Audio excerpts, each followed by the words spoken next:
புகழும் புண்ணிய கதை ராமனின் கதையே உங்கள் செவி குடித பாடிடுவே கேடு கவிதையே. ஜனம் புகழும் புண்ணிய கதை ராமனின் கதையே இகபர சுகமெல்லாம் அடைந்திடலாமே. இந்த கதை கேட்டு எல்லோருமே இனிக்குது நாவெல்லாம் உரைத்திடும் போதிலே, இனிக்குது நாவெல்லாம் உரைத்திடும் போதிலே இணையே இல்லாத காவியம் ஜனம் புகழும் புண்ணிய கதை ராமனின் கதையே. அருமை. பாடல் பாடி பட்டிமன்றத்தை தொடங்குகிறேன். சரியாக 4 நிமிடங்கள், 1 நிமிடம் முடிவடைந்தது. இன்னும் 3 நிமிடங்கள் இருக்குது. அதுக்குள்ள உங்க நட்பை தக்க வைத்துக் கொள்ளுங்கள். நட்பு என்பது உறவை மேம்படுத்துகிறது.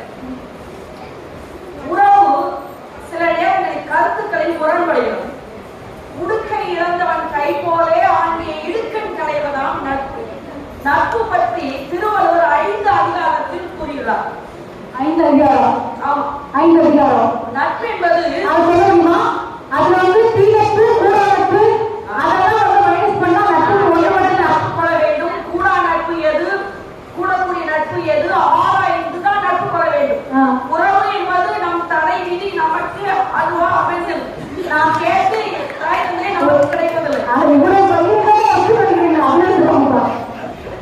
நட்பு என்பது முதலில் பக்தியாக இருக்கிறது, அதற்கப்புறம் தொண்டாக மாறிவிடுகிறது. நட்பு என்பது வையத்துள் வாழ்வாங்கு வாழ்பவன் வாழ்வுரை தெய்வத்தில் வைக்கப்படும் என்கிறார் வள்ளுவர்.